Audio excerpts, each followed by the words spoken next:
Bonjour, on va aujourd'hui continuer on va aujourd'hui entamer le cours mémoire virtuelle en complément de ce qui a été dit sur le dernier cours quand on avait parlé donc du hardware de la pagination, de la segmentation.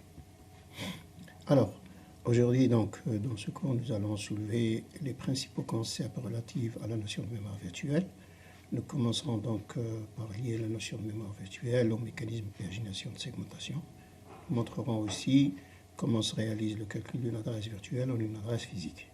Et puis, nous laisserons donc les algorithmes de remplacement de page pour une séance à part. Nous sommes ici en présence de systèmes où les références sont dynamiquement converties en adresse physique, c'est-à-dire au moment du runtime. Les swap-in et les swap-out de processus se font donc dans différentes régions de la mémoire. Donc ça, c'était le principe de relocation dont on avait parlé la dernière fois. Un processus peut être divisé en morceaux. Donc ces morceaux, c'est soit des pages, soit des segments, non nécessairement égaux et non nécessairement contigus en mémoire principale. Toutes les pièces d'un processus n'ont pas besoin donc d'être chargées dans la mémoire principale lors de l'exécution. Donc à tout moment d'exécution, uniquement certaines pièces, c'est-à-dire certaines pages ou certains segments sont en mémoire, les autres pages, les autres segments ne sont pas nécessairement en mémoire. Donc ça, je donne ici un exemple de mémoire virtuelle ici. Donc j'ai un espace virtuel, j'ai un espace ici, ça c'est mon espace virtuel ici. De ce côté, j'ai la mémoire centrale et ici, j'ai la table des pages. Ici, j'ai donc 4 pages ici, une page, 2 pages, 3 pages, 4 pages, j'ai 4 pages.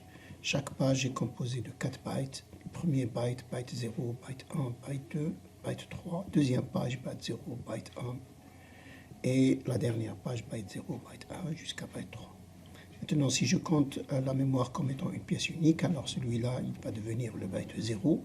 Et tout à fait en bas, ici, ça sera le byte 15. Donc ça, le byte 0, le byte 1, le byte 2, le byte... Ça, c'est les adresses de mes bytes en mémoire. Donc le dernier, ça sera donc le 111, c'est-à-dire le 15 hexadécimal. Maintenant, la page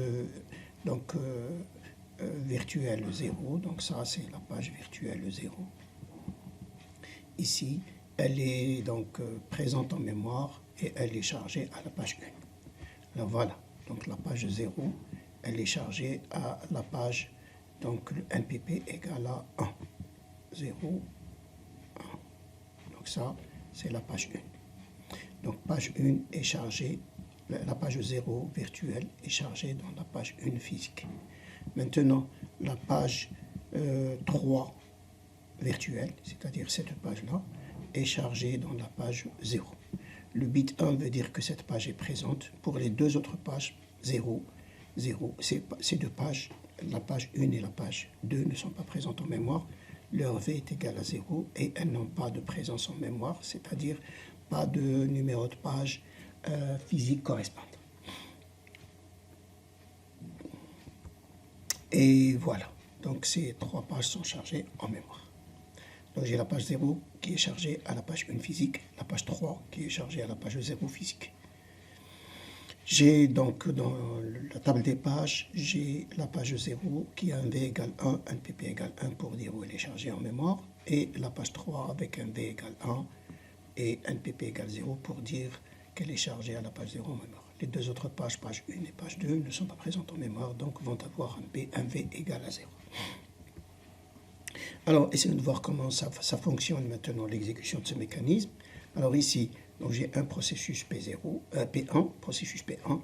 Le processus P1, il a 1, 2, 3 et 4 pages. Donc il a ces 4 pages. Maintenant, en mémoire centrale et en mémoire secondaire, c'est-à-dire swap area. Alors en mémoire principale, on va lui accorder 2 pages. Donc voilà, on lui donne 2 pages. En mémoire secondaire, on va lui donner 2 pages. Donc au total, il a 4 pages. Avec ces 4 pages virtuelles, donc ce processus peut normalement s'exécuter normalement. c'est exécuté correctement. Alors, donc ici, nous avons la table des pages initialement qui est vide, donc on n'a pas encore chargé le processus en mémoire, c'est-à-dire il n'est pas en exécution. Alors, lorsqu'il va passer en exécution, donc on va essayer de charger la page 0 à la page 1, voilà, page 0, donc elle va prendre un V égale 1 et elle va prendre un MPP égale à 1. Elle n'est pas présente en mémoire secondaire, donc son pointeur en mémoire secondaire NPS, numéro de page secondaire, n'existe pas pour cette page-là. Maintenant, pour la page 1, elle est chargée en mémoire secondaire, donc elle va prendre un V égale 0 parce qu'elle n'est pas présente en mémoire. Elle n'a pas de NPP, elle n'est pas présente en mémoire physique. Et puis, en MPS, elle prend la page 0 en mémoire donc secondaire. Maintenant, la page 2, elle est chargée en mémoire secondaire. Et maintenant, elle prend un V égale 0 parce qu'elle n'est pas présente en mémoire principale. Elle n'a pas de NPP. Et par contre, son NPS est égal à 1. Maintenant, pour la troisième page, elle est chargée donc en mémoire centrale. Et cette page-là, évidemment, elle va prendre un V égale à 1. Elle va prendre un MPP égale 0 parce qu'elle a été chargée à la page 0, physique. Et puis, elle n'a pas de NPS parce qu'elle n'est pas présente en mémoire secondaire. Si je fais maintenant un swap in, swap out, ça veut dire j'ai besoin d'exécuter la page 1, donc je fais sortir la page 3, je ramène la page 1 en mémoire pour l'exécuter. Alors, la table des pages donc, va obtenir des modifications. Alors, la page 0, puisqu'elle n'est plus présente en mémoire, elle va avoir un V égale 0. Elle n'a pas de NPP, et comme elle est passée en mémoire secondaire à la page 0, donc elle prend la page 0. Par contre, la page 1 qui était en mémoire secondaire, maintenant elle est devenue présente en mémoire, donc V devient égal 1. Le NPP va devenir égal 0 parce qu'elle a été chargée en 0. Et son NPS n'existe plus parce qu'elle n'est plus en mémoire secondaire. Donc ces changements sont dynamiques à chaque fois qu'il y a un transfert de page, c'est-à-dire un swapping de page. Alors maintenant, si j'applique le swapping à la page 0 et la page 2, alors la page 0 quitte, puisqu'elle quitte, son V va devenir égal à 0, son NPP n'existe plus et son NPS il sera égal à 1. Par contre, la page 2 qui vient d'arriver en mémoire centrale, donc par un swapping, donc cette page-là, elle va avoir un V égale 1 parce qu'elle est présente en mémoire. Elle va avoir un MPP égal à 1 parce qu'elle a été chargée à la page 1 en mémoire physique. Et puis, elle n'a plus de NPS parce qu'elle n'existe plus en mémoire secondaire. Alors, on va essayer de reprendre cet exemple-là. Cet exemple-là, donc j'ai un programme dans le code, c'est LB, un chargement de bytes de X dans le registre AX. Cette instruction, par rapport au programme, elle se trouve à l'adresse 4 ici, donc 00. Et donc, la variable x se trouve donc à l'adresse 150. Si je code ça, donc je vais avoir le code, donc l'adresse, le code d'opération et puis l'adresse du registre et l'adresse de la variable. Et la variable donc est égale à 150 et 100. Maintenant, si je charge le code en page 3, si j'affecte au processus 2 pages, donc le processus, je lui affecte 2 pages. Le processus, je lui affecte 2 pages, la page 0 et la page 3 en mémoire. Elles ne sont pas nécessairement contiguës en mémoire. Et donc, page 0, page 1, je charge maintenant le code à la page 0. Et je charge, donc il va devenir 001 150. Et je charge, donc je vais le charger au byte 1 et au byte 2.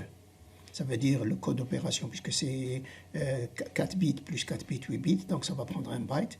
Et l'adresse, normalement, elle prend aussi, c'est-à-dire le déplacement, il prend aussi un byte. Ici, je n'ai pas représenté les 4 bytes, donc j'ai juste représenté 4 bits pour le déplacement.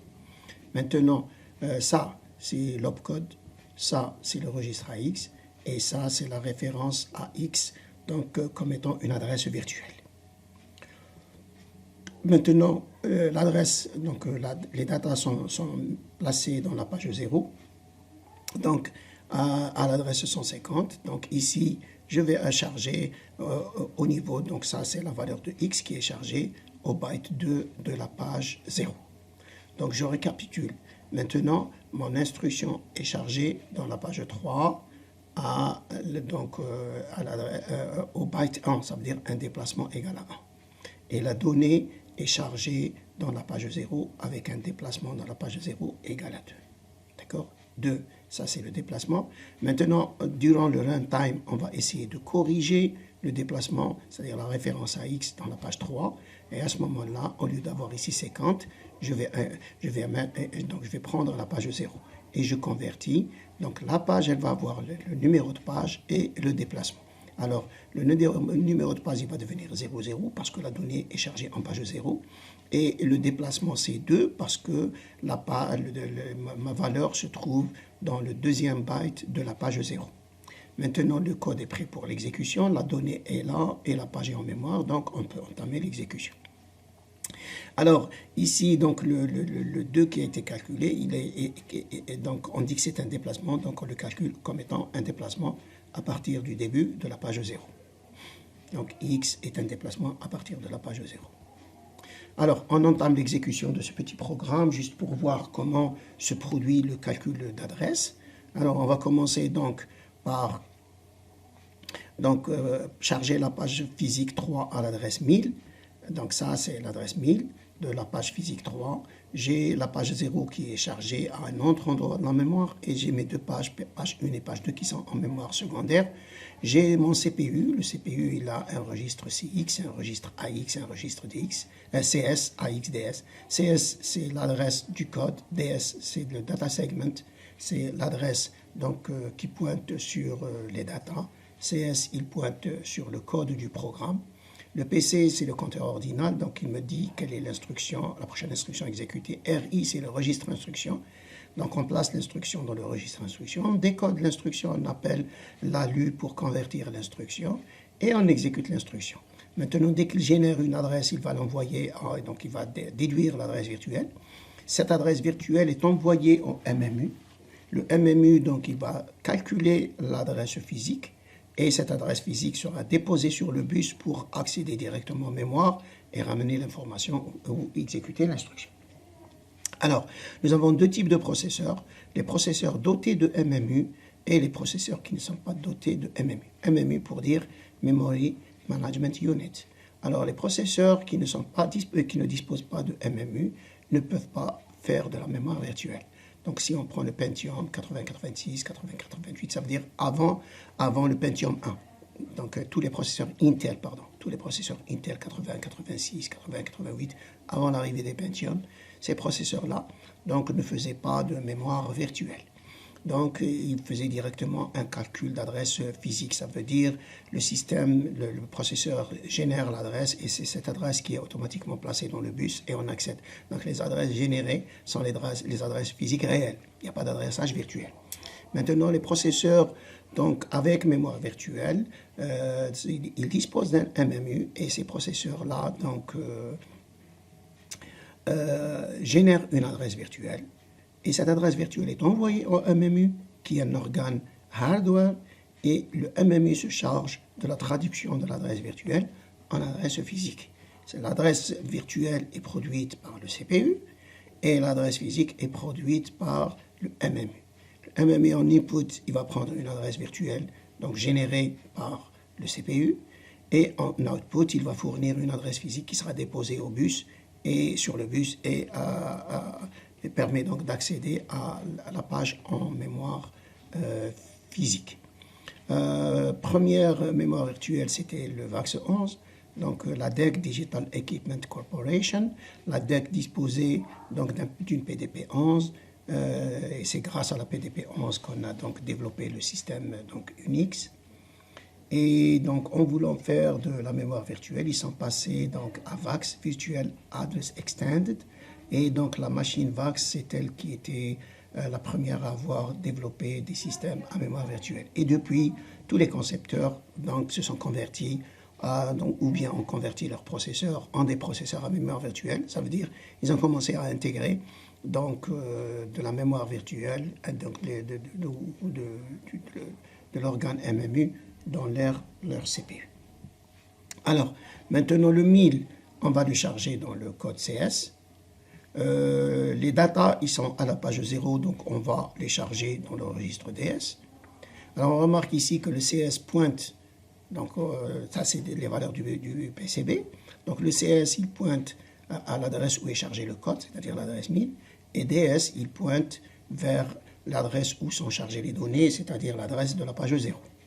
Alors maintenant, au niveau système, j'ai ma table des pages qui, je vais dire, qui se trouve à l'adresse 100. Donc cette page, cette adresse de page, elle est chargée dans un pointeur du MMU. On appelle ce pointeur-là Pointer of Page Table Entries. Donc ça, c'est un pointeur vers la PTE, la table des pages, l'entrée de la table des pages. Et donc dans ce registre-là, on va mettre l'adresse début pour simplifier la tâche donc, du MMU. Donc le MMU, pour accéder, il va utiliser le PPTE. Et le PPTE, il va lui permettre d'aller directement en mémoire. Et là, il va commencer donc à lire la table des pages pour pouvoir aboutir à la conversion de l'adresse virtuelle en adresse physique. Allez, on continue. Donc maintenant, je charge les données au deuxième byte de la page 0 et je charge mon instruction donc à un déplacement 1 à partir de 1000, donc de la page 3, donc dans la page 3. Allez, maintenant, donc ça, c'est le déplacement. Ça c'est le numéro de page. Et à côté, il y a donc le déplacement. Donc, j'ai le numéro de page et j'ai le déplacement. Je remarque que le numéro de page et le déplacement donc, portent toujours la valeur initiale qui a été donc générée lors de la compilation. Alors que là, normalement, si j'entame une exécution, ma donnée est à l'adresse 1110. 1, 1, 1, 0. Alors, donc, mais là, je ne peux pas y accéder parce que je vais aller vers 0, 10, 1. Donc, le système de mémoire virtuelle, il va essayer de convertir le numéro de page et le déplacement dans la page, c'est-à-dire 0, 0, 1, 0. Il va essayer de les convertir en une adresse physique qui sera égale à 1, 1, 0, 1. Allez, on commence. Alors, maintenant, on va essayer de commencer l'exécution. Alors, dans le PC, on va placer donc l'adresse de l'instruction. Cette adresse, c'est la page 3. Et donc, c'est une adresse virtuelle. C'est la page 3. Et le déplacement dans la page 3 pour pouvoir accéder à l'instruction est 1. D'accord? C'est page 3, byte 1. Et là, je vais trouver donc l'instruction dans les deux bytes, c'est-à-dire dans le byte 1 et dans le byte 2 consécutif. Alors, qu'est-ce qu'on va faire? Donc, on va prendre la page 3. Ça, c'est la page 3. Ça, c'est le déplacement dans la page 3. Et donc, ça, c'est l'instruction à exécuter. Qu'est-ce que je fais? Je ramène donc l'adresse virtuelle 1101, qui est une adresse virtuelle parce qu'elle n'existe pas en mémoire, cette valeur-là. Qu'est-ce qu'on va faire? On va la soumettre au MMU. Le MMU, qu'est-ce qu'il va faire? Il va prendre son pointeur, il va prendre la page 3 et il va se brancher à l'entrée 3 de la table des pages. Comment va-t-il faire? Il va prendre le PPTE qu'il envoie à l'adresse 100 et à partir de l'adresse 100, le 11, c'est-à-dire la page 3, c'est un déplacement par rapport à l'adresse 100. Il va trouver donc la page 3, il va trouver que V égale à 1. Il va trouver que cette page-là se trouve dans le NPP 0, c'est-à-dire dans la page physique 0. Il va ramener donc la page physique 0 et il va donc, puisque le déplacement est constant, il va prendre le déplacement tel quel et il obtient donc une adresse physique, c'est-à-dire c'est la page physique 0 et le déplacement 1 dans la page physique. Il ramène maintenant le CS, donc c'est le pointeur vers le code qui est 1000. Et il combine ces trois pour me dire que mon adresse physique réelle, c'est l'adresse 1001. Donc c'est 1001. Là, je peux trouver l'instruction à exécuter. Alors, on va aller à l'adresse 1001. D'accord? On place l'adresse dans le puce, on accède à l'adresse 1001 et on ramène ici l'instruction vers le registre instruction. Maintenant, qu'est-ce qu'on fait? On va essayer de changer le PC pour qu'il pointe vers la prochaine adresse. D'accord? Et on change la page et le déplacement. Et maintenant, qu'est-ce qu'on fait? On va prendre la data, c'est-à-dire la donnée. Ici, c'est 0, 0, 1, c'est-à-dire la page 0 et le déplacement 2 dans la page 0. On le place dans l'adresse physique qui est envoyée à son tour au Memory Management Unit, le MMU. Et le MMU va faire, donc il va prendre le numéro de page, il va accéder à la page virtuelle, À la page 0, il va trouver un bit 1, donc tant mieux, ça veut dire que cette page est présente en mémoire. On ramène, donc NPP égale 1, on ramène le NPP, on lui ajoute le déplacement ici, on ramène maintenant le DS, c'est-à-dire le pointeur vers les données, et on combine pour avoir une adresse, c'est-à-dire une adresse 1110. On accède maintenant à l'adresse 1110 et on ramène la donnée et on va la placer dans le registre AX et on a terminé l'exécution de l'instruction. Donc, ce mécanisme se répète indéfiniment par le processeur à mémoire virtuelle. D'accord? Maintenant, concept de mémoire virtuelle.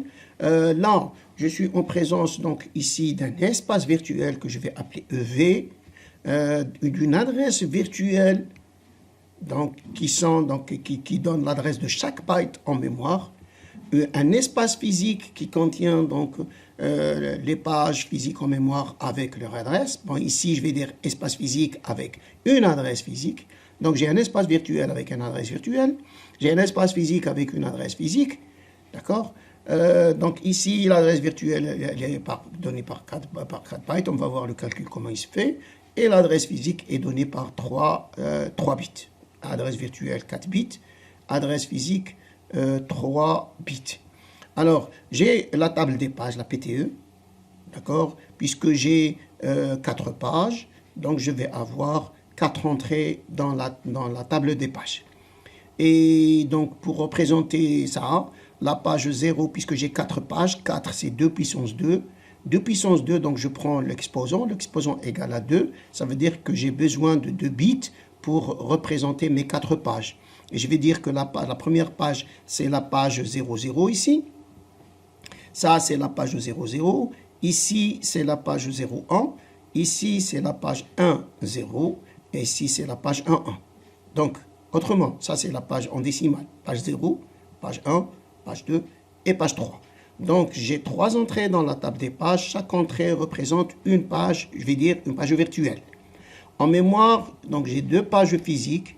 Donc, la page, puisque j'ai 2, donc 2 c'est 2 à la puissance 1. Je prends l'exposant et l'exposant, donc 1, ça veut dire que j'ai besoin juste d'un seul bit.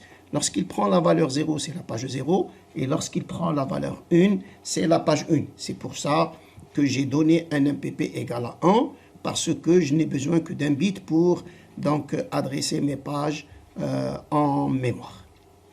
Même chose pour le NPS. Alors, donc ici, j'ai la page 0, j'ai la page 1, j'ai la page, page 1. Donc là, j'ai la page 0, la page 1, la page 3, 2 et la page 3. Maintenant, on va essayer d'aller un peu vers les calculs, comment calculer la taille de l'adresse virtuelle, comment calculer la taille en bits, je veux dire, de l'adresse physique, comment donc identifier les liens qu'il y a entre l'espace virtuel et son adresse virtuelle, l'espace physique et son adresse physique. Et on verra ensuite comment se fait les modifications de la table des pages et comment se fait le calcul de l'adresse physique à partir de l'adresse virtuelle.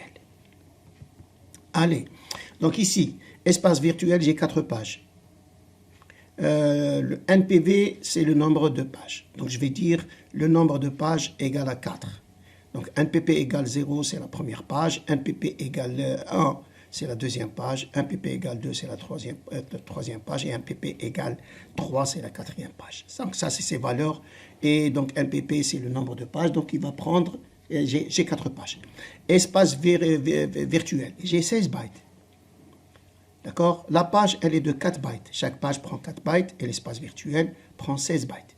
Maintenant, le NPP, l'espace virtuel, comment je vais le calculer? L'espace virtuel, c'est le nombre de pages multiplié par la taille d'une page.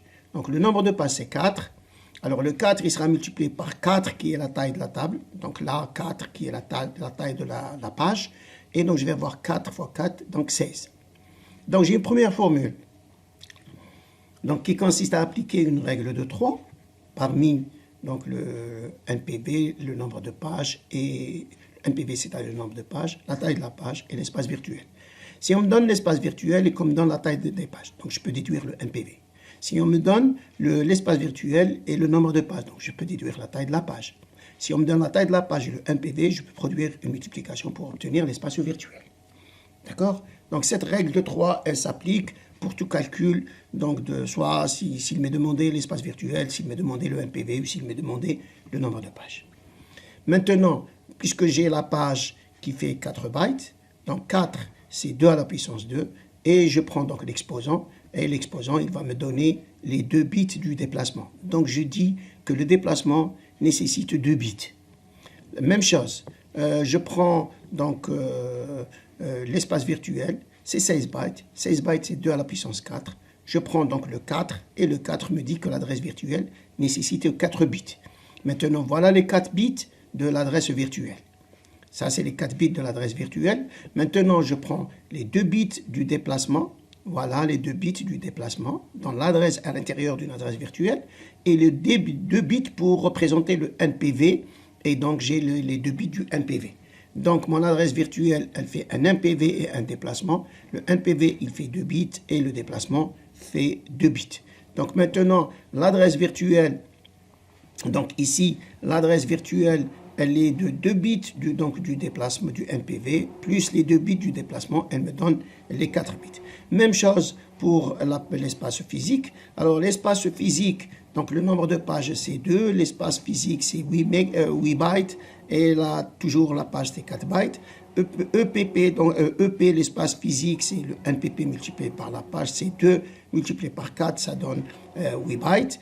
Et l'espace physique, puisque c'est 8, donc c'est 2 à la puissance 3, et j'en déduis que l'adresse physique nécessite 3 bits. Et donc je remarque que dans ma représentation, j'ai bien représenté l'adresse physique avec 3 bits.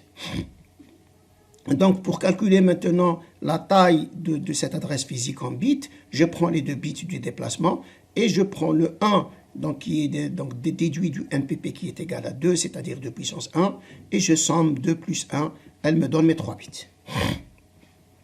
Maintenant, pour un exemple assez concret, on va essayer de prendre un espace virtuel de 4 gigas. On va essayer de prendre une page de 4 kilos. Et le problème, quelle est la taille de l'adresse virtuelle? Quelle est la taille du déplacement? C'est les questions demandées. Et quelle est la taille du NPV en bits? Donc, adresse physique en bits, déplacement en bits et NPV en bits. On nous demande donc cette question-là. Puisque le EV, l'espace virtuel, est égal à 4 gigas, donc 4 c'est 2 à la puissance, donc 4 c'est 2 à la puissance 2, et le giga c'est 2 à la puissance 30. Si je combine ceci, je vais avoir 2 à la puissance 32, et je déduis que l'adresse virtuelle est de 32 bits. Même chose pour la page, puisque la page est de 4 kg. 4 kg, c'est le 4, c'est 2 à la puissance 2. Le kilo, c'est 2 à la puissance 10. Le tout, c'est 2 à la puissance 12. Et je déduis que le déplacement est de 12 bits. Maintenant, pour le NPV, puisque le NPV, c'est l'adresse virtuelle moins le déplacement. Donc, c'est les 32 bits de l'adresse virtuelle moins les 12 bits. Et j'obtiens 20 bits pour le déplacement. Maintenant, mon adresse virtuelle est composée du NPV et du déplacement. Ça veut dire 20 bits et 12 bits. Le total, c'est 32 bits.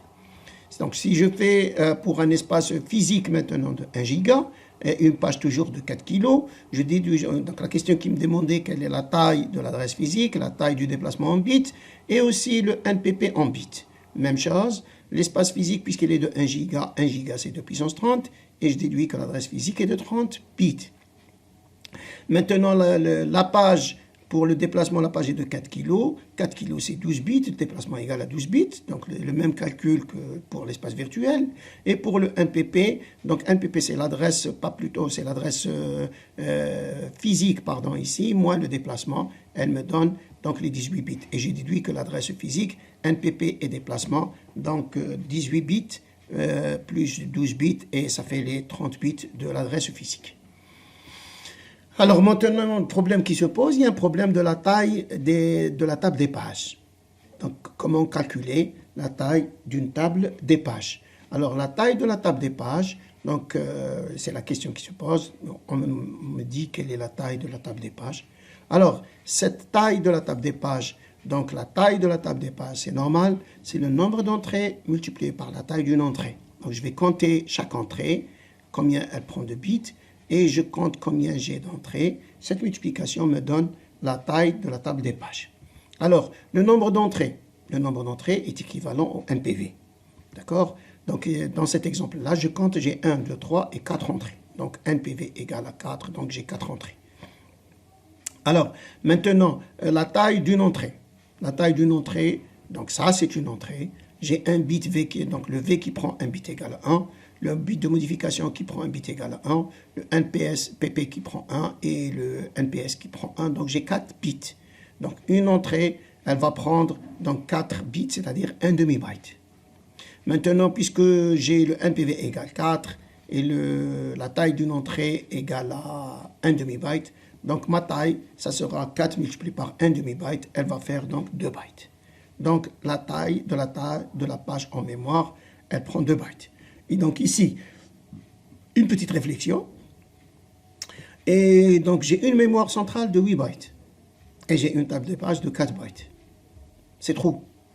Donc je vais dire que la taille de la table de la PTE, c'est 2 divisé par 8, ça veut dire 25% de la RAM. Donc 25% de la mémoire, donc elle prend les 25% de la mémoire réservée au processus. Et cet espace est donc, pour le moment, sur cet exemple-là, il est dans l'espace réservé au système d'exploitation. Donc si je donne un espace aux utilisateurs de 8 bytes, je suis obligé de réserver 2 bytes dans le système pour représenter ces 2 bytes, c'est-à-dire 25% de l'espace. Alors, en général maintenant, donc d'après les études qui ont été faites, la taille de la PTE, elle prenait les 30% de la RAM, donc pour chaque, si vous voulez, pour l'ensemble des processus qui sont exécutés dans le système. Alors, donc si en moyenne, un système dispose de 2 gigas de mémoire et accepte 100 processus à un instant T, et que le système prenne à lui seul 1 giga en mémoire, ainsi un espace donc 2, puisque j'ai la mémoire physique de 2, moins le 1 qui est réservé au système, je vais avoir 1 giga qui est réservé pour l'ensemble des processus. Ça veut dire en moyenne, ce 1 giga est divisé parmi les 100 processus, et donc en moyenne, je vais avoir à peu près 1024 mégas divisé par 100, et je vais à peu près avoir 10 mégas par processus. Maintenant, si j'entame mes calculs, le EV pour chaque processus, c'est 4 gigas, ça veut dire qu'on autorise à chaque processus d'écrire jusqu'à 4 gigas. C'est-à-dire comment exécuter les 4 gigas dans les 100 mégas, dans les 10 mégas. Alors, et que la page est de 4 kilos comme précédemment, et l'espace physique est de 2 gigas ici. Et donc, si je fais mes calculs, je vais avoir un MPV égale 20 bits, un MPP égale 19 bits. Et si je calcule la taille de la table des pages, le nombre d'entrées, ça sera 2 puissance 20. Et la taille des pages, ça sera un PS, un PV, donc elle va prendre 19, 19, 1, 1. À peu près, donc je vais avoir 40 bits par entrée de la table des pages. Et donc, une entrée de la taille de la table des pages, c'est 40 bits, donc c'est 5 bytes. Si je multiplie les 5 bytes par le nombre d'entrées, je vais avoir 5 bytes multiplié par 2 à la puissance 20. Donc 2 à la puissance 20, c'est les mégas. Et donc le 5, c'est que je vais avoir 5 mégas. Donc sur 10 mégas que va exécuter le processus, sa table des pages va coûter 5 mégas en système. Donc ici, pour ce cas-là, donc c'est une table des pages qui fait les 50%. D'accord? Donc en moyenne, c'est à peu près 30% donc de la RAM. Maintenant, il faut solutionner ce problème. Comment donc réduire la taille de la table des pages, ou bien trouver un mécanisme de ne pas charger la totalité de la table des pages en mémoire durant l'exécution. Donc, il faut trouver une solution à ce problème. Maintenant, si on passe à la solution, alors il ne faut pas que la totalité de la PTE soit en mémoire. On ne peut pas, évidemment, réduire la taille de la PTE, mais par contre, on peut ne pas charger la totalité de la PTE, mais charger par partie. Ce qui a donné naissance ici à une pagination à 2 niveaux. Cette pagination à 2 niveaux porte généralement le nom de segmentation. Alors, comment fonctionne ce mécanisme? Ce mécanisme, donc, de la pagination à 2 niveaux, un processus est divisé en segments de taille différente, pas nécessairement donc de même taille. Je peux prendre un processus, par exemple, de 4 segments, et je peux avoir donc des segments de 6 pages, de 4 pages, etc. Donc, je ne suis pas obligé d'avoir la taille des segments fixe comme celle des pages. Et donc, mais la taille des segments est en pages. Et par contre, la page a une taille fixe. Alors, chaque segment a sa propre PTE. Donc, au lieu d'avoir une PTE de toutes les pages du processus, je vais diviser cette PTE globale du processus en des petites PTE, chacune relative à un segment. Donc, si je vais avoir un processus de 4 segments, et donc sa PTE est divisée par 4, il y aura une PTE du premier segment, PTE du deuxième segment, du troisième segment et du quatrième segment. Alors, si je charge maintenant 2 segments en mémoire, je ne charge pas la totalité de la PTE, mais je charge les PTE relatives à ces 2 segments. Donc, uniquement les segments chargés en mémoire doivent avoir leur PTE en mémoire. Donc, pour cela, je vais avoir une table des segments qui permet de me dire quels sont les segments présents en mémoire, quels sont les segments présents en mémoire secondaire. Elle a la même structure que la table des pages du processus. Sauf qu'on va appeler cette table une table des segments. Elle va avoir un bit V qui égale 1 pour dire que le segment est présent en mémoire. V égale 0, le segment n'est pas présent en mémoire. Et le nombre d'entrées de cette table, c'est le nombre de segments attribués à ce processus. Elle indique aussi, donc si le segment est actif, c'est-à-dire V égale 1, V égale 0. Allez, maintenant mon adresse virtuelle, elle va devenir le numéro de segment, numéro de page dans ce segment et un déplacement dans ce segment. Alors comment je vais faire? Donc je vais prendre le numéro de segment et j'accède à la table des segments. Donc pour ce cas-là, si je prends 3 segments, j'ai 1, 2, 3 segments. Donc ma table des segments a juste 3 entrées. Les 3 entrées, elles vont prendre chacune 1 bit, 1 bit, 1 bit, 1 bit. Donc, la table des segments, elle va prendre 1 bit et 1 byte et demi. Ça veut dire, les 2 entrées, ça va faire 1 byte et un demi-byte pour la 3e entrée, 1 byte et demi. D'accord? Alors, donc, je vais prendre le numéro de segment, j'accède à la table des segments, je vérifie le bit V. Si V égale 1, je peux prendre le pointeur de la table des pages de ce segment-là. Le pointeur de la table des pages, il va me permettre de pointer sur la table des pages du segment. Et donc, je vais prendre le NPV. Le NPV va me prendre vers la page correspondante donc, à cette adresse virtuelle. Je prends maintenant le NPP et je vais ramener le déplacement et je déduis le NPP déplacement. Ici, c'est le NPP, pardon, déplacement. Et je vais donc accéder à la table, à mon adresse, à ma page physique en mémoire centrale. Donc ici, je vais prendre la taille uniquement de la table des segments et la taille donc, du segment actif en mémoire. Donc ça, c'est nécessaire durant l'exécution. Les autres tables, la PTE des autres segments n'est pas nécessairement présente en mémoire durant une exécution. Alors, si je prends maintenant un processus de 100 pages réparti en 6 segments, premier segment, il va prendre donc 12 pages, deuxième segment 6 pages, troisième segment 24 pages, quatrième segment 36, cinquième 16 et le dernier, c'est-à-dire 6e segment, c'est 6 pages. Une entrée de la PTE de 4 bytes et une entrée de la TS, elle fait 4 bytes. Donc, c'est à peu près la même taille. Donc, sans segmentation. Si je prends les 100 processus, donc j'ai 100 pages, multiplié par 4, je vais avoir 400 bytes en mémoire réservée à la PTE. En segmentation maintenant, si les 2 premiers segments sont actifs en mémoire, c'est-à-dire leur V égale 1, la TS, elle va prendre donc, les 6 entrées, puisque j'ai 6 segments, multiplié par 4 bytes, c'est la taille d'une entrée dans un segment, et je vais avoir donc 24 bytes.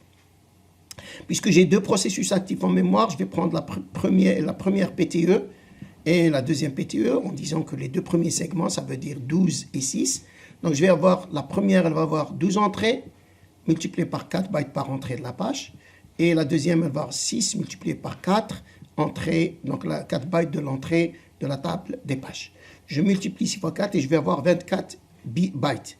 Donc, au total, la mémoire réservée pour gérer l'exécution de ces 2 segments, elle sera la taille donc c'est la TS plus la première PTE plus la deuxième PTE. Et j'ai donc 96 bytes.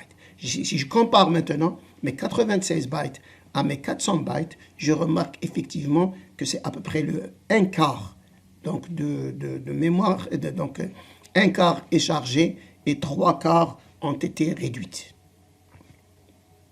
Voilà, donc c'est 96 et 406. Donc, j'ai fait une petite comparaison. J'ai gagné les 3/4 de la PTE qui ne sont pas chargés en mémoire. Donc, j'ai réduit l'espace de la PTE par 3/4.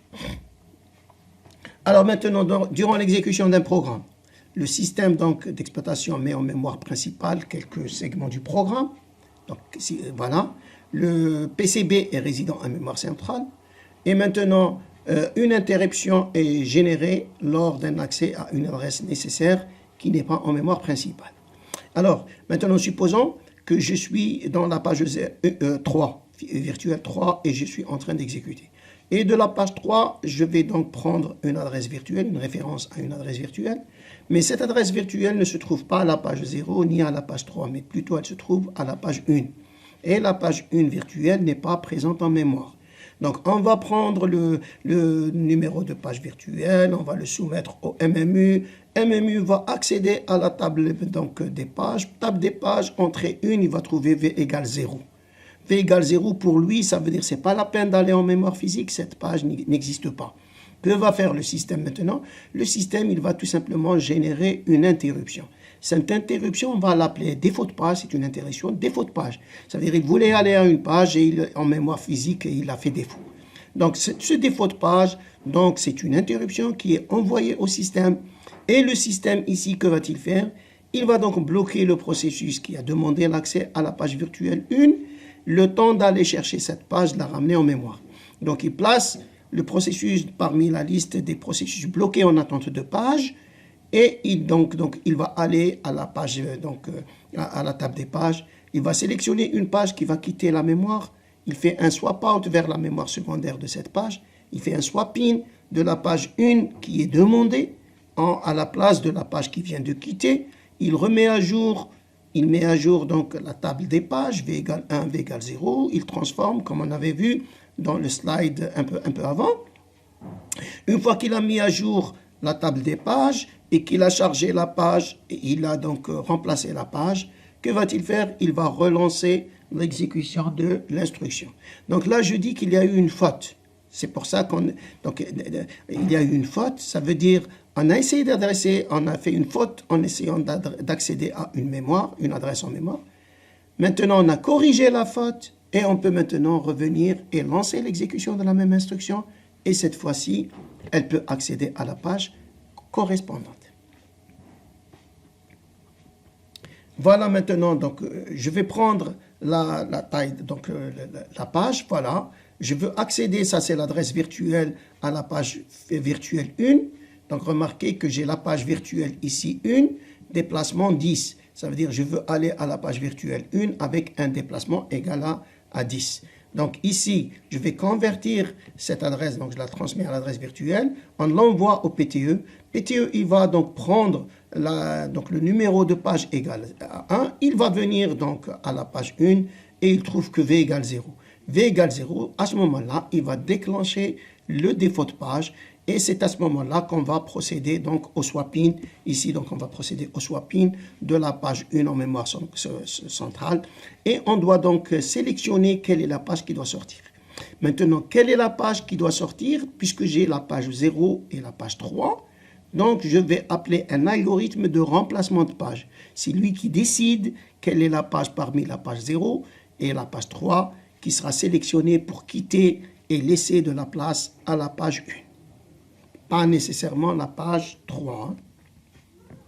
Alors, un défaut de page. Donc, en cas de défaut de page, lorsqu'il y a défaut de page, ça veut dire lorsque le système intercepte une interruption de défaut de page, alors il commence par placer le processus ayant provoqué le défaut de page dans la liste des processus bloqués en attente de page. Le système applique un algorithme de remplacement de page qui consiste à sélectionner une page déjà en mémoire et qui doit quitter pour faire place à la page ayant provoqué le défaut de page. Le système vérifie le bit M de la page qui reçoit le swap out, c'est-à-dire la page qui quitte. M, c'est le bit de modification. Si M égale 1, ça veut dire que depuis que cette page est arrivée en mémoire physique, elle a subi des modifications. Et automatiquement, ces modifications doivent être reportées en mémoire secondaire dans sa page correspondante. Alors à ce moment-là, le système, que va-t-il faire? Il va essayer de réécrire en mémoire secondaire la page qui quitte avec M égale 1. Si par contre il trouve M égale 0, ça veut dire que cette page, depuis qu'elle est arrivée de la mémoire secondaire vers la mémoire centrale, elle n'a subi aucune modification. Ça veut dire que ce n'est pas la peine de réécrire cette page en mémoire secondaire parce que c'est la même page. Sinon, donc, le système se contente donc de ramener uniquement la page par swapping. Alors, le système met à jour la PTE, donc les pages qui quittent, il va mettre leur V égale 0, et les pages qui arrivent, il va mettre leur V égale 1 et leur M égale 0, parce que c'est si vous voulez, la nouvelle arrivée. Donc, elles arrivent toutes fraîches en mémoire, elles n'ont pas encore subi de modification, donc M égale 0, et puisqu'elles arrivent en mémoire, donc elles vont prendre un V égale 1, et les pages qui quittent vont prendre donc un V égale 0. Alors, le système doit donc trouver un emplacement de la page swappée out en mémoire secondaire. Et pour placer la page qui quitte en mémoire, il va sélectionner, donc il applique aussi un algorithme, donc le même algorithme pour trouver de la place en mémoire secondaire de la page qui est swappée out. Alors, maintenant pour la rupture de processus, plusieurs processus coexistent en mémoire, c'est la multiprogrammation. Pour chaque processus, certaines pages, certains segments sont chargés. Parmi les processus en mémoire, au moins un est probablement à l'état près à un instant donné. Un processus peut être plus grand que la taille totale de la mémoire. Si un processus devient suspendu, il libère l'espace qu'il occupait. Ces segments, ces tables des pages quittent également donc, la mémoire centrale. Alors, maintenant, le phénomène de trashing. Maintenant, il y a cette notion de swap-in, swap-out de page qui risque de poser certains problèmes. Alors, si j'applique un swap-out à un segment à une page, juste avant qu'elle ne soit nécessaire, ça veut dire, je fais le swap-out et tout de suite après, j'ai besoin de cette page. Qu'est-ce que ça veut dire? Ça veut dire, je fais un swap-in, un swap-out tout de suite, donc accompagné d'un swap-in. C'est la même page qui vient de quitter, qui vient de revenir. Alors, si le système maintenant, donc, il trouve que le segment de la page est nécessaire, donc il est obligé d'aller la ramener. Donc, il vient juste à un instant T, il fait un swap out, et au même instant T, il est obligé de faire un swap in parce qu'on a adressé dans ce segment, dans cette page, et on est obligé de la ramener en mémoire. Alors maintenant, que va-t-il se passer? Le système, au lieu de passer son temps à exécuter du code, il va donc passer son temps à appliquer des swap-in et des swap-out. Donc, plutôt que de faire de l'exécution, il fait des swaps. Alors, le système, il perd assez de temps à faire de swap. À ce moment-là, on dit que le système est dans un état de trashing. Au lieu donc d'exécuter, il ne passe son temps qu'à faire des swap-in et des swap-out. Un autre concept à bien maîtriser, c'est le concept de localité. Le concept, ça, il permet de faciliter l'application donc, des algorithmes de remplacement de page, et aussi il permet donc de minimiser le nombre de défauts de page durant l'exécution d'un programme. Alors maintenant,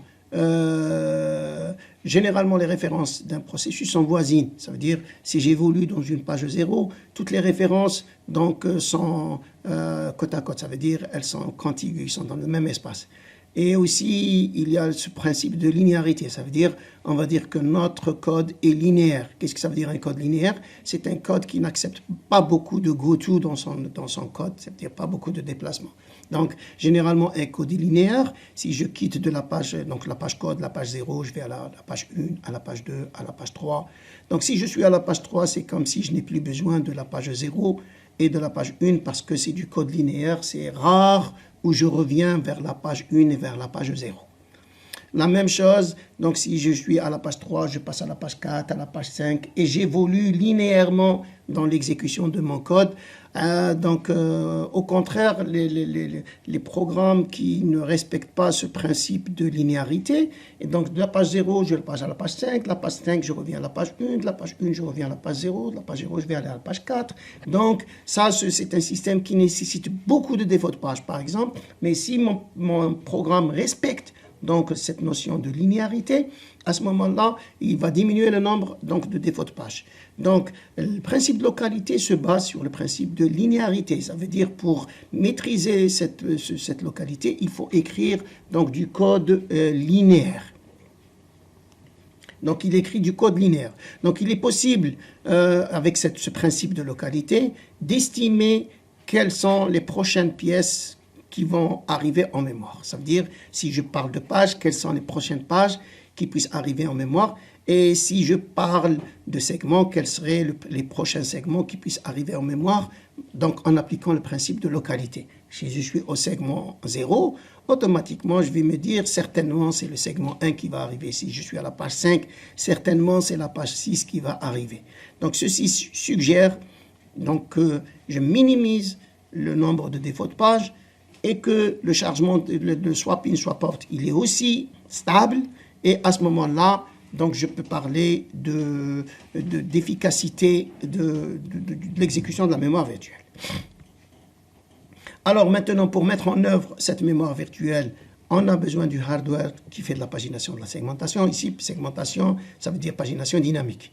Gestion du swap de page. Donc, j'ai besoin aussi d'un système qui puisse faire le swap de page. J'ai besoin de minimiser le nombre de défauts de page. Et j'ai besoin aussi d'éviter le tracking. Donc, un meilleur système, c'est celui qui respecte et qui applique ces trois concepts donc d'une manière optimale. Alors, mémoire virtuelle maintenant.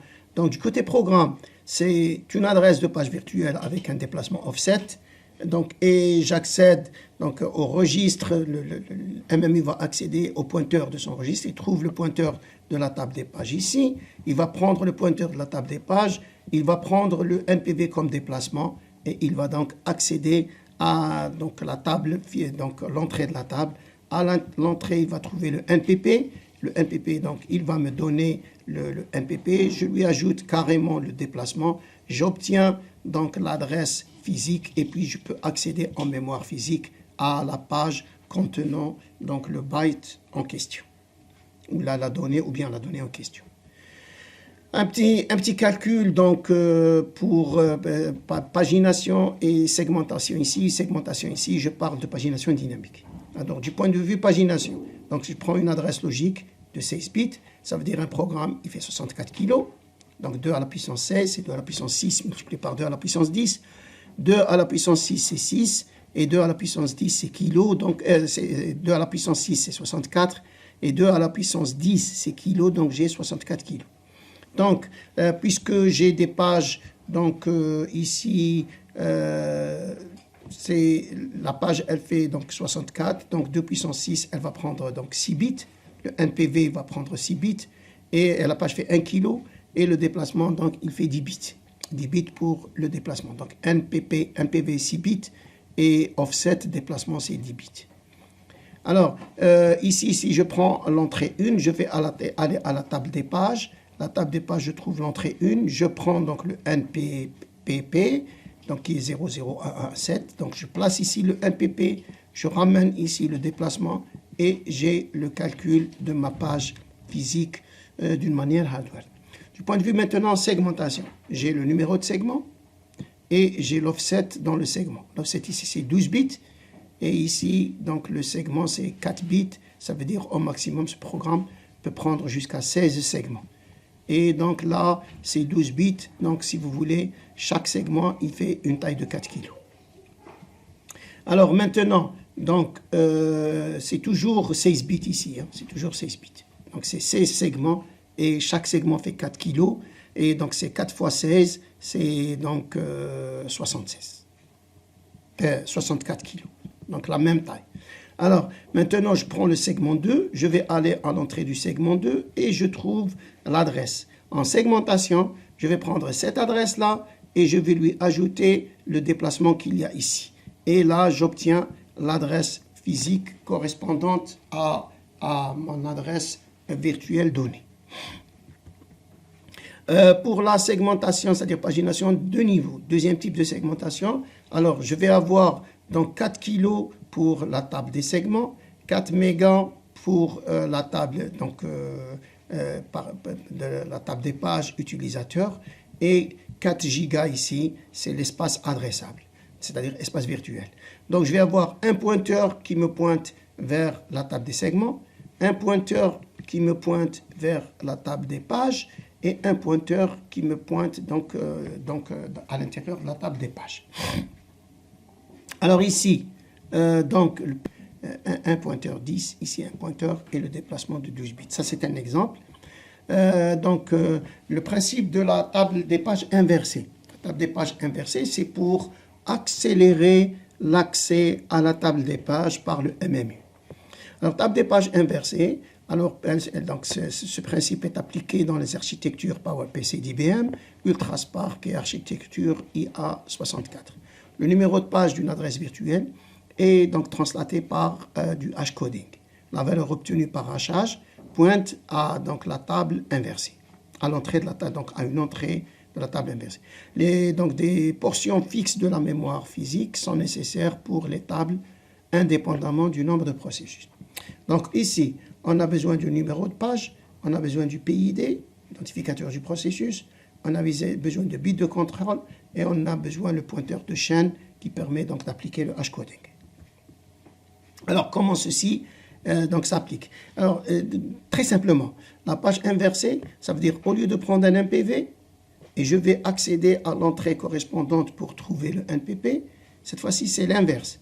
Le NPP, c'est lui l'indice d'entrée. L'entrée est indiquée par le NPP, c'est-à-dire chaque NPP a une entrée dans la table des pages. C'est très simple, parce que j'ai beaucoup de nombres de pages virtuelles par rapport aux pages physiques. Si j'ai 100 pages virtuelles et 10 pages physiques, si je prends la table des pages pour les 100 pages virtuelles, je vais avoir 100 entrées. Si je prends la table des pages pour les pages physiques, je vais avoir 10 entrées. Donc j'ai réduit la taille de la table des pages en appliquant le principe de la page inversée. Mais maintenant, qu'est-ce que je vais faire? Pour chaque entrée de la table, c'est-à-dire pour chaque entrée d'une page physique, je vais parcourir à la recherche dans la table quel est le NPP. Une fois que je trouve le NPP, donc ici, je vais prendre le PID combiné par le NPV, j'accède à la table donc, des pages. Donc ici, chaque entrée, c'est une page physique. Et je parcours à la recherche PID combiné avec le P, c'est-à-dire le NPV. Une fois que je trouve le NPV, je vais prendre l'indice I, c'est lui qui va devenir le NPP. Et je lui associe le déplacement pour accéder en mémoire physique. Donc je répète, si j'ai une table des pages virtuelle de 100 pages qui correspond à des pages physiques, au lieu de créer une PTE de 100 entrées, je vais créer une PTE de 10 entrées. Chaque page physique a une entrée. Et maintenant, qu'est-ce que je fais? Je parcours l'intérieur de la page virtuelle, donc de la PTE, à la recherche du NPV. Une fois que je trouve le NPV, je prends son indice E qui devient le NPP. Maintenant, pour rechercher dans une table, j'ai besoin d'un algorithme de recherche assez efficace et l'algorithme applique du hashcoding.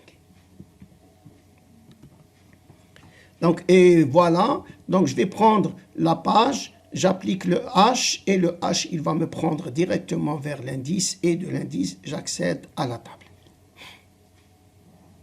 Là, avec l'application de la chaîne correspondante, etc. Alors, un dernier concept, c'est le TLB. Donc, Translation Leukerside Buffer. Alors maintenant, pour ce principe-là, au lieu donc, puisque je parle du principe de localité, et donc je ne vais prendre de la PTE, donc de la table des pages, uniquement les pages qui sont, si vous voulez, contiguës en mémoire et qui sont donc les plus accessibles à un instant T. Quelles sont les pages les plus accessibles à un instant T? Cet extrait de la PTE, je vais le placer dans un buffer qui me permet donc de réduire l'accès à la mémoire pour donc rechercher, pour parcourir la PTE. Alors, donc, dans la TLB, chaque référence coûte 2 accès. Si je veux accéder, je suis obligé donc d'aller ramener l'adresse, donc d'aller à la PTE pour savoir si l'adresse y est ou n'y est pas. Et deuxièmement, accéder à la donnée elle-même. Donc, j'ai 2 accès. Un pour lire dans la table des pages et un pour récupérer la donnée. Donc, pour surmonter ce double accès en mémoire, on utilise ce principe donc, de TLB. Qu'est-ce qu'on fait? Donc, on va prendre une mémoire cache. Cette mémoire cache, elle peut être dans le L2 ou bien le L1 du CPU. Et donc, elle est rapidement accessible et à grande vitesse. Et ce cache, on va placer une portion de la PTE dans ce cache-là. Donc, on va commencer par chercher dans le cache. Si on trouve dans le cache, c'est le hit, on passe directement au calcul d'adresse. Si on ne trouve pas dans le TLB, on est obligé maintenant d'aller chercher donc dans la PTE en mémoire physique et de mettre à jour le TLB. Donc on va dire que le TLB va contenir les pages les plus récemment utilisées. Alors pour une adresse virtuelle donnée, le processeur examine d'abord le TLB. S'il fait un hit, ça veut dire qu'il trouve la page dans le TLB. Il récupère tout de suite le NPP sans accéder à la mémoire physique. Si la page n'est pas présente dans le TLB, à ce moment-là, il est obligé d'accéder à la table des pages et il va donc procéder à une mise à jour du TLB pour que les prochaines références, il va éviter d'accéder à la page en mémoire physique, la table des pages en mémoire physique. Alors voilà, donc on va prendre ici une adresse virtuelle par son numéro de page NPP et son offset. On accède d'abord au TLB.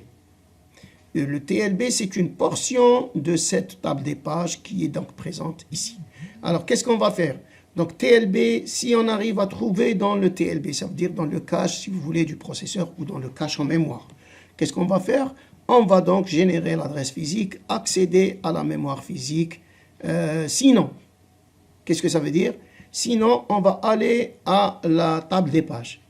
Si je trouve un bit, donc là, en cas du miss du cache, ça veut dire que je n'ai pas trouvé dans le TLB. Je vais aller à la table des pages, je calcule et j'accède à la mémoire physique tout en essayant de mettre à jour le TLB pour donc, c'est-à-dire ce qui a été mis là, il va devenir égal à 1. Si je ne trouve pas ni dans le cache ni dans le TLB, qu'est-ce que je fais? J'applique le défaut de page et je vais ramener la page de la mémoire secondaire vers la mémoire physique. Et je reprends l'instruction. Alors maintenant, ça c'est l'algorithme du TLB. Donc on va essayer, donc, il fait le check donc, dans le TLB. S'il fait un hit, il trouve, donc c'est bon, il calcule, il génère l'adresse physique. Sinon, il va accéder à la table des pages, il va chercher dans la table des pages. S'il trouve, il accède, il génère l'adresse physique. Sinon, donc là, il applique les opérations sur le TLB. Donc ça, c'est le cas de défaut de page. On va ramener la page de la mémoire secondaire vers la mémoire physique. On va mettre le TLB à jour, on va mettre la table des pages à jour et on continue en séquence. Alors donc, ça c'est le mapping direct et ça c'est avec associative mapping, c'est-à-dire la page inversée. Alors, maintenant, les opérations sur le TLB, donc dans le cache, évidemment, on va procéder par charger un paquet de pages, c'est-à-dire un TLB, une table des pages réduite, un paquet de pages, et on essaie de mettre à jour ce paquet de pages au fur et à mesure, en respectant le principe de localité. Au fur et à mesure, on va essayer de mettre à jour le TLB. Donc ça, c'est les opérations sur le TLB ici, opérations sur le cache ici. Alors, la taille de la table des pages. Maintenant, donc, il y a un petit dilemme. C'est, est-ce que je choisis une petite taille? Est-ce que je choisis une grande taille de la table des pages? D'une page, la taille d'une page. Alors, petite taille d'une page. Moins de fragmentation interne. Par exemple, si je prends des pages de 4 mégas et que j'ai un processus de 3 mégas, je vais avoir une fragmentation interne de 1 méga. Donc, si je prends une grande taille de la page, je risque d'avoir une fragmentation interne. Donc, automatiquement, petite taille, ça veut dire moins de fragmentation interne. Petite taille, ça veut dire grand nombre de pages. Grande taille, ça veut dire petit nombre de pages. Donc, le grand nombre de pages signifie que la table des pages est plus grande. Donc, petite taille, grand nombre, taille des pages plus grande. Grande page, petit nombre, et donc taille de la table des pages un peu réduite. Sauf que il y a ce phénomène de fragmentation interne. Donc la taille, la table des pages plus grande signifie grande partie des tables de pages dans la mémoire virtuelle. La mémoire secondaire est conçue pour transférer un grand nombre de blocs de données, ainsi une grande taille de mémoire. Ici, le transfert, il faut aussi réfléchir que le transfert entre mémoire secondaire et mémoire principale ne se fait pas par page, mais il se fait par paquet de pages. Donc je suis obligé de sélectionner un certain nombre de pages qui doivent aller en mémoire centrale, un certain nombre de pages qui doivent aller en mémoire secondaire, c'est-à-dire soit bin, soit part, ne se fait pas par page, mais il doit se faire par un paquet de pages pour essayer de réduire le transfert de données entre la mémoire secondaire et la mémoire centrale. Donc, petite taille, ça veut dire grand nombre de pages en mémoire principale. Pendant l'exécution, les pages en mémoire contiennent des références récentes, ce qui diminue le nombre de défauts de pages. Taille grande, ça veut dire nécessité des pages des références récentes. Le nombre de défauts de pages peut augmenter. Alors, quelques tailles qui ont connu le jour. Chez Atlas, c'est donc des tailles de 512. De 512 words, mots, et chaque mot il fait 48 bits. Honeywell, Multics, c'est des pages de 1 kg et chaque mot fait 32 bits. IBM 370 et 370XA et ESA, c'est des pages de 4 kg. Évidemment ici, le kilo c'était en ce temps-là c'était 16 bits. VAX Family, donc c'est 512 et le qui est donc avec 1 kg. Le mot, il faisait, donc il y avait le long word et le word, donc 32 et 16 bits. Ici, c'est donc 32. IBM, c'est AS et 400, donc c'est 512. La DEC, c'est 8 kg. MIPS, c'est 4 kg jusqu'à 16 mégas. Ultraspark, c'est 8 kg jusqu'à 4 mégas. Pentium, c'est 4 kg ou bien 4 mégas. Le PowerPC d'IBM, c'est 4 kg. Et Itanium, c'est 4 kg jusqu'à 256 mégas. Ça, c'est les principales tailles des pages. Alors ici, c'est le même mécanisme, ce qui se passe en mémoire. Donc, du côté programme, on a une adresse virtuelle qui est donnée. Donc, ça, c'est la segmentation combinée. Donc, là, j'ai le segment. Segmentation combinée, c'est la segmentation dont on avait parlé au départ. Alors, le programme, c'est un segment, une page et un offset. Par le segment, j'accède à la table des segments, par le mécanisme de segmentation. Et je prends donc l'adresse, le pointeur vers la table des pages, et puis je prends le NPV, et j'accède à la table des pages. Ça, c'est le principe, le mécanisme de pagination, mécanisme de segmentation, pagination. Et puis, je déduis donc l'adresse physique, et je peux ainsi accéder en mémoire principale en dernière phase. Alors, le P, c'est le bit de présence et le M, c'est le bit donc, de modification. Alors, donc là, c'est le numéro de segment, numéro de page offset, et la table des segments, c'est les bits de contrôle, la longueur du segment et l'adresse donc de la PTE du segment. Voilà, je vous remercie pour cette partie. Et donc, il nous reste les algorithmes donc, de remplacement de page. On va essayer de faire ça dans le prochain cours. Je vous remercie.